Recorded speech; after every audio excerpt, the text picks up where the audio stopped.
बच्चों, विज्ञान के सेशन में आप लोगों का स्वागत है। गति, ये हमारा चैप्टर चल रहा है और आज जो हम लोग इस सेशन में बात करने जा रहे हैं वो है वेग में परिवर्तन की दर।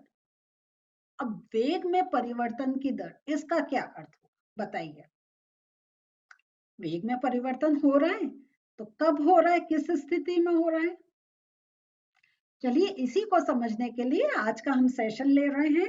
तो आप लोग अपनी बुक खोलें और बुक जरूर आपके पास होनी चाहिए। अगर बुक नहीं है तो आप वीडियो पॉज करके बुक लेकर बैठे, क्योंकि उसमें हम इम्पोर्टेंट पॉइंट्स मार्क कर रहे हैं और उसके साथ साथ हमारा क्या है कि हम जो फॉर्मूलेस हैं वो मार्क कर रहे हैं। तो आप अपना इजली जो जब आप बुक खोलेंगे तब आपको सामने सब दिखाई देगा। तो आप अगर नहीं है तो वीडियो पॉज करिए, बुक लेकर बैठिए और वीडियो रीस्टार्ट करिए। तो हम अपनी बुक खोल रहे हैं यहाँ पर। तो बच्चों, वेग में परिवर्तन की दर को समझने के लिए हम लोग क्या करते हैं, हम किसी वस्तु की अगर हम एक सिंपल अगर हम ये मानते हैं कि कोई वस्तु एक समान सरल रेखीय गति से चल रही है, मीन्स सेम टाइम पीरियड में वो सेम डिस्टेंस कवर कर रही है, तो हम क्या होता है, उसका वेग नियत रहता है ना।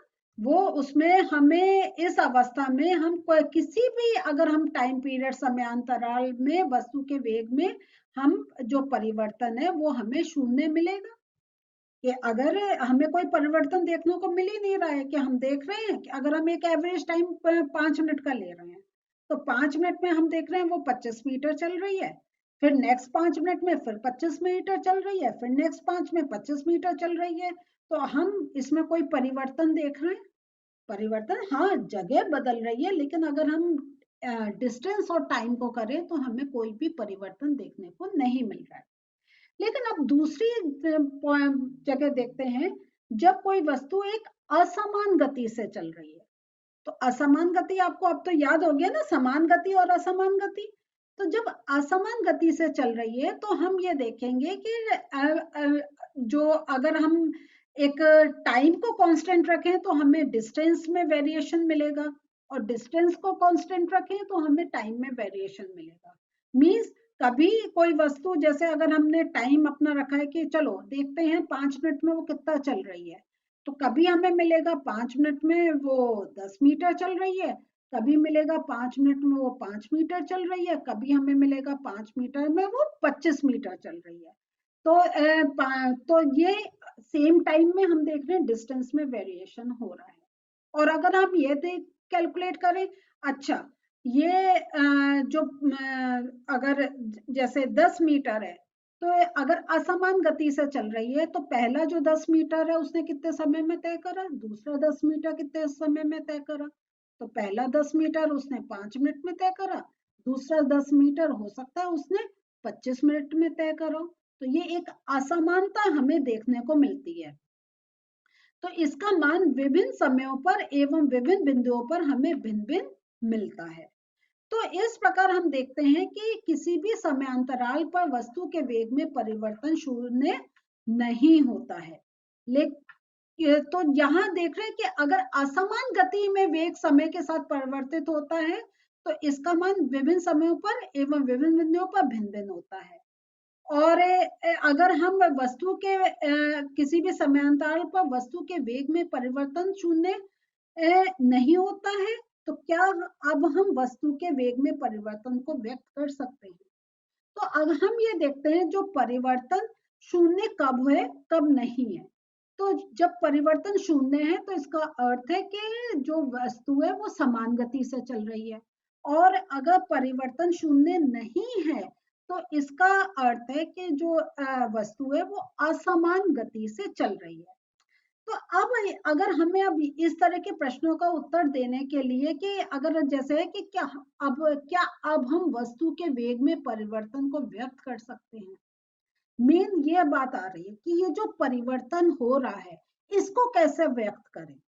हमारी एक समान गति है तब तो हमारा सब चीजें नॉर्मल है, लेकिन अगर असमान गति से जब कोई वस्तु चल रही है तो इसके वेग के परिवर्तन को व्यक्त करने के लिए हम एक और इकाई लेते हैं, वो उसको हम कहते हैं त्वरण।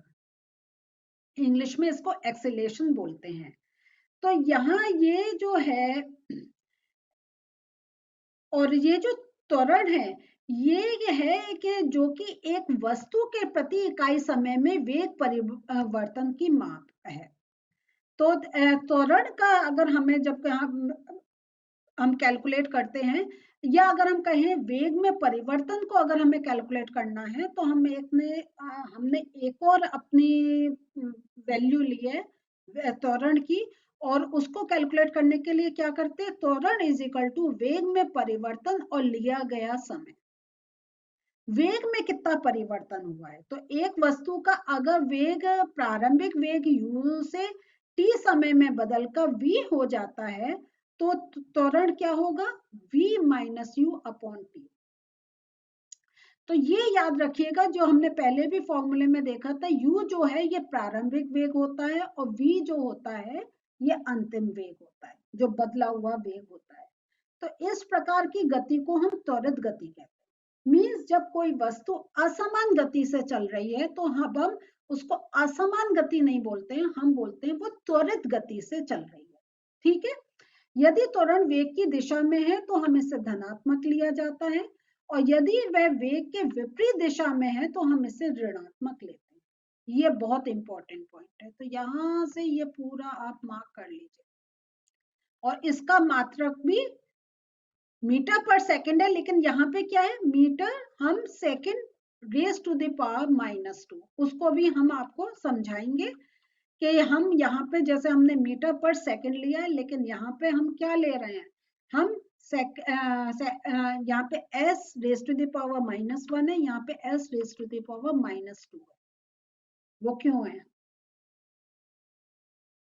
चलिए हम इसको भी डिस्कस करेंगे, लेकिन अभी आपको इतना ही करें, वो जब हम और डिटेल में आपका ये करेंगे तब इसको बताएंगे कि हम क्योंकि हमारा जो है, हमारा जो v और u है दो डिफरेंट क्वांटिटी है, और हम दोनों को मीटर पर सेकंड में कैलकुलेट कर रहे हैं, तो हमें दो वैल्यू सेकंड की मिलती है।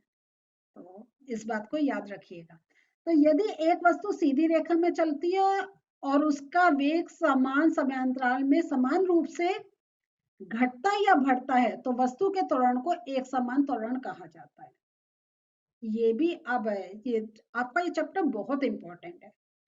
इसको फिर से हम अब आपको थोड़ा समझाते हुए इसको बोलते हैं कि अगर कोई वस्तु एक क्या है, सीधी रेखा में चल रही है और इसका जो वेग है वो समान समयांतराल में मेन सेम टाइम पीरियड में वो समान रूप से घट रहा है या वो बढ़ रहा है, एक मतलब हमें कांस्टेंट मिल रहा है कि इतने समय बाद उसका इतना घटेगा या इतने समय बाद उसका इतना बढ़ेगा।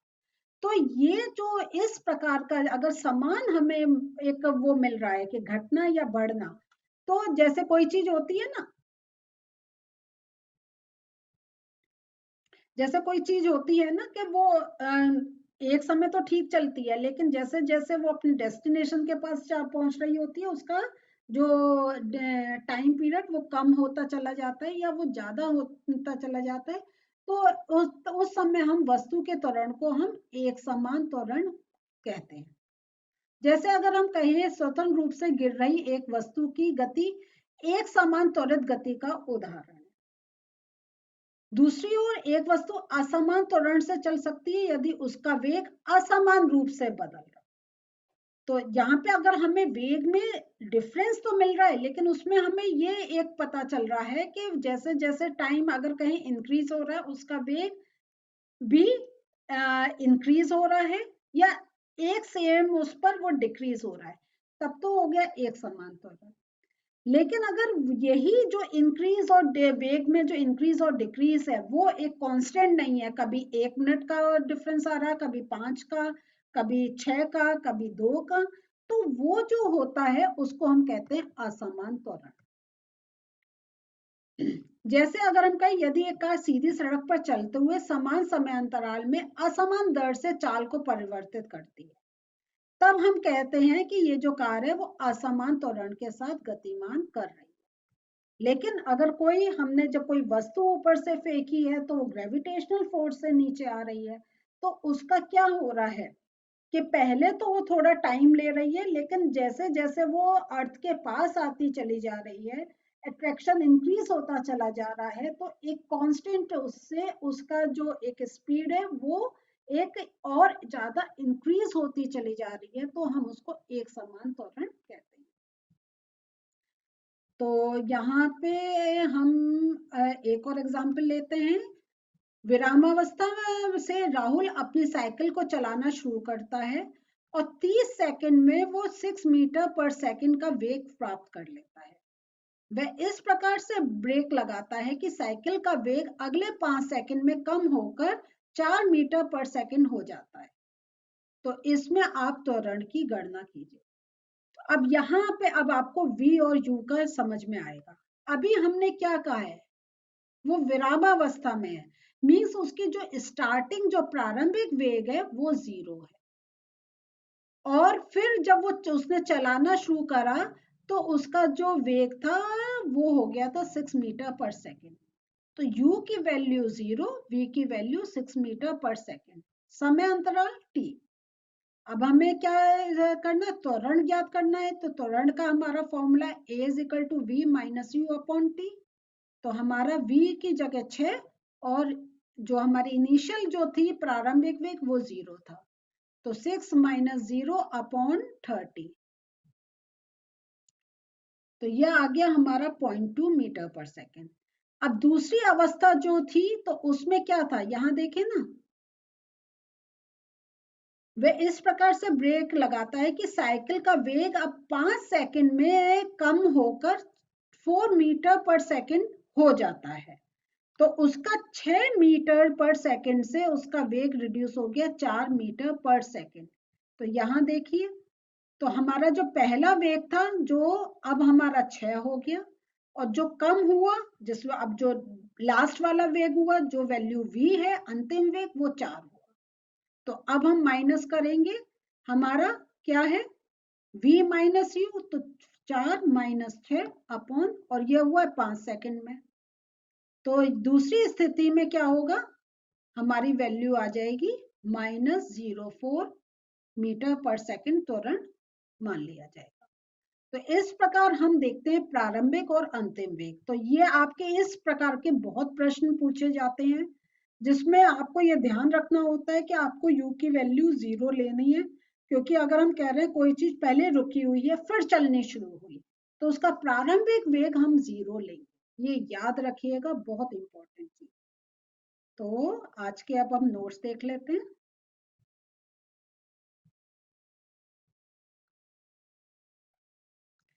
त्वरण एक वस्तु के प्रति इकाई समय में वेग परिवर्तन की माप। तो यहाँ पे क्योंकि आपकी बुक का बहुत ही इंपॉर्टेंट पॉइंट है तो मैं आपको यहाँ पे भी दिखा दे रही हूँ कि इनकेस अगर आपने बिना बुक के अटेंड कर रहा है तो आप इसको अपनी कॉपी में वो वीडियो पॉज करें और ये इंपॉर्टेंट पॉइंट है आप अपनी कॉपी में नोट कर लें। और अगर आपकी हैबिट है नोट्स बनाने की तो आप ये जितना मैं आपको स्लाइड में दिखा रही हूँ ये सब लिख लीजिए, क्योंकि हर इसका एक पॉइंट, हर पॉइंट बहुत इंपॉर्टेंट है। और शॉर्ट में करना हो तो बस याद रखें त्वरण इज इक्वल टू वेग में परिवर्तन और लिया गया समय, और इसके साथ आप इक्वल टू करके यही लिख सकते हैं वेग में परिवर्तन का अर्थ है v minus U upon T. और याद रखें u जो है ये प्रारंभिक वेग कहते हैं और v जो है ये अंतिम वेग होता है। ये बहुत इंपॉर्टेंट है, इसको याद रखिएगा। और त्वरण की यूनिट भी याद रखिएगा कि ms raise to the power -2, या हम इसको दूसरे वे में कह सकते हैं मीटर पर सेकंड स्क्वायर। तो ये हम दो वे में बोल सकते हैं। एक समान तथा असमान त्वरण, यदि एक वस्तु सीधी रेखा में चलती है तथा उसका वेग समान समयांतराल में समान रूप से घटता या बढ़ता है तो वो हो गया एक समान त्वरण, स्वतंत्र रूप से गिर रही एक वस्तु। और असमान त्वरण हुआ एक वस्तु असमान त्वरण से चल सकती है यदि उसका वेग असमान रूप से बदलता है।